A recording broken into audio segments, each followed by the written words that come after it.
ఈ వీడియో చూసి ఎవరు విసిగించుకోకండి. చీటికి మాటికి వీడియోరా పక్షుల వీడియోలు పెడతాను అని అనుకోకండి. ఎండలు భారీగా ఉన్నాయి. దాదాపుగా 45-46 డిగ్రీల వరకు రావచ్చు అంటున్నారు.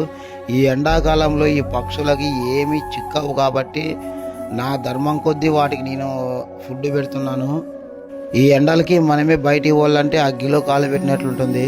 నిజంగా వర్షాలు ఎప్పుడు పడతాయో పైన అధికారులు కూడా సరిగా చెప్పడం లేదు. 1000 కళ్ళతో చూస్తున్న రైతు ఎప్పుడెప్పుడే వస్తుందా వర్షం, ఎప్పుడెప్పుడు వస్తుందా వర్షం అని ఎదురు చూస్తున్నారు. విత్తనం వేసే టైం కూడా వచ్చింది, అస్సలు వర్షం పడడం లేదు. ఈ సంవత్సరం పొలం బాగానే పండుతాయి అనుకున్న రైతు అన్నల ఆశలన్నీ నిరాశలుగా మార్చేలా ఉన్నాయి ఎండలు.